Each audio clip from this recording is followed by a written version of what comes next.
How many times have you gone to an Alibaba listing page, you type in the amount of units you want, and then you look at the shipping on the right-hand side that was automatically quoted, and you really question, is that the best offer for you? You can even click change and you can see what the ocean freight would be, as well as the express or air freight. So for air freight, for this example, is $254 fair or is it not? Today I want to share with you how you can double check the shipping cost that you see here on Alibaba or the shipping cost that you receive from your supplier once you begin the actual bidding process. I'm going to share with you two different ways, one using DHL and then one actually using Alibaba's logistics platform. And you can use this to either purchase your shipping separately from this entire process, or you can go ahead and just use it as a tool of reference to double check that you're not overspending in shipping charges. All right, so I'm gonna get right into it now. I think it's always best that we cover an example when I run through a couple scenarios for you, just so you can see how I do this for my own business. The product for this scenario that we're going to be looking at today is the soda can organizer for your refrigerator. This is actually the product of the month for March, so make sure you check out that video right now if you haven't. There's a lot of good stuff in that video. So we went ahead, we put 60 units in here because that's what we want to purchase, and we came up with our final quote of $143 with about over $100 just for shipping alone, and that's sea freight. So what can we do here? So the first method that we're going to use is using DHL to obtain a quote. Now I'm going to go over to DHL here, and I'll put this link in the description so you can get a direct access to it. But the first thing that's going to ask you is, I am shipping as a private person or business. We'll just say we're doing this as a private person. It really doesn't change a whole lot. We're going to be shipping from China, and then it's going to ask you the city and or postal code. This is optional, but if you want to get the most accurate pricing, you want to make sure you put at least one of these in. So we'll jump back here, and in order to find the zip code and or province, state, whatever it may be, you can actually click company profile on the listing, and then it says country region right here. So we can go ahead, we can copy and paste that into the city. The other option is to copy and paste this and look up the zip code. So we can see a common zip code is 510000. Let's just type that in. And if you do have time, you can actually get in contact with the supplier to obtain this information, or actually go to their supplier page or website. You can find that a lot quicker, but it's just an efficient way of doing so. All right, next is our to. Where are we shipping this to? For this example, let's say we're shipping this to Los Angeles in California. So I'll type in Los Angeles. And then I already know the zip code, and it actually popped up right here. Okay, so then we'll say this is a residential address. Let's just say you're living here, you're receiving your goods domestically, and then you're going to ship them to Amazon. Next, we're going to describe our shipment. Now, this is the actual box that all of the products are coming in together. This is not a single unit packaging. This is everything in one. The first thing that we want to find is the total weight of that single unit packaging. There are two places that you want to look here on the Alibaba listing page. First is packaging and delivery. Now, for your product that you're looking to buy, this may be a little bit different. It's up to the supplier how much information they want to include in here. For the first three line items here, these are selling units as single units. So this is a single unit packaging, and this is the single unit weight. This is not what we're looking for. Now, if I go down to package type, if you read through this information, we get some information here, but it doesn't tell us everything that we need. It's telling us that there are 60 pieces per carton, or the larger shipping box.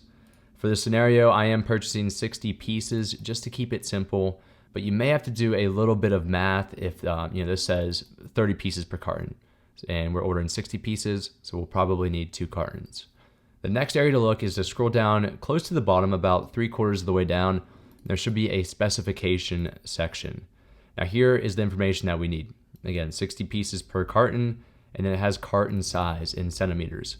So this is the actual shipping box that they put all their 60 pieces in. This is what you will receive before unloading all those units. And right below that is the total weight. So we have all the information we need right here with our carton size and our total product weight for that entire package. So go over to the right, we will type in 6.7 kilograms, and then we'll type in our length, which is 62, our width, which is 45, and height, which is 52.5, but they're going to round it up, so we'll just put 53. If you're not sure about your size, you can always use some of these common box dimensions that they have to at least give you an idea of what the cost would be. Lastly, there's a box down here. You just want to leave that unchecked. You can read the question about if this actually applies to you, but if you're shipping products and not these type of documents, according to the European Union, you're going to be okay. All right, so at this point, we can get a quote. We can get an idea if this shipping is actually going to be fair. Is it going to be overpriced, or is it actually going to be underpriced? All right, and then we met with our quotes. In this scenario, we have two different options. If we were to ship out today, Friday, March 3rd, one would get it by the end of the day. One would be the latest by 12 p.m. So, we'd probably pay a little bit extra for this. So let's go for the cheapest one. So we'll go to a conversion calculator. Just type in CNY to USD into Google. You'll be able to get this conversion. So once we paste that in there, we can see that our total cost for this shipping is $1,575 compared to, looking at Alibaba here, they're saying that if we go with the express air shipping, it'd be $254. Now, if the supplier honors that quote, this is definitely a better option than going through DHL, which is a very popular international carrier. So that's one way of going about this and figuring out if DHL provides a better option and at least give you an idea of what's fair.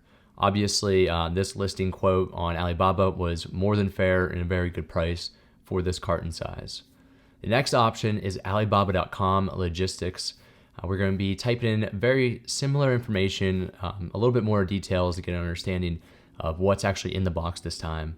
And then we're going to be met with over a dozen quotes from all different logistics suppliers and carriers to be able to ship these products. So I put a link in the description where you can go directly here and you can use this for your order. The first questions that we need to answer: is this a hazardous shipment? No, it is not, so we'll select that. And then you have to select that this is not a personal shipment.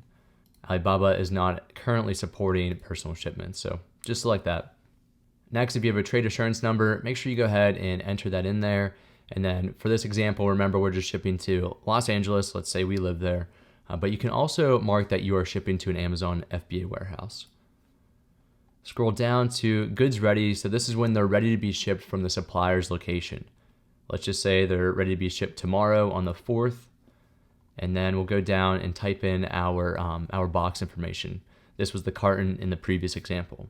Now the thing that's a little bit different here is we're not going to be typing in the 3 dimensions and the weight for the box. We're going to be typing in the weight and then the total volume. So I'll share with you how to do that here in a second. The first thing we want to do is just confirm the number of units. This is not how many units are in the box. What they're referring to here is the number of units or the number of boxes. We have one box containing our 60 pieces. So we'll keep that as 1. We'll jump over to the total weight since that's easy. We already have the units converted correctly. It's 6.7 kilograms per carton or per box.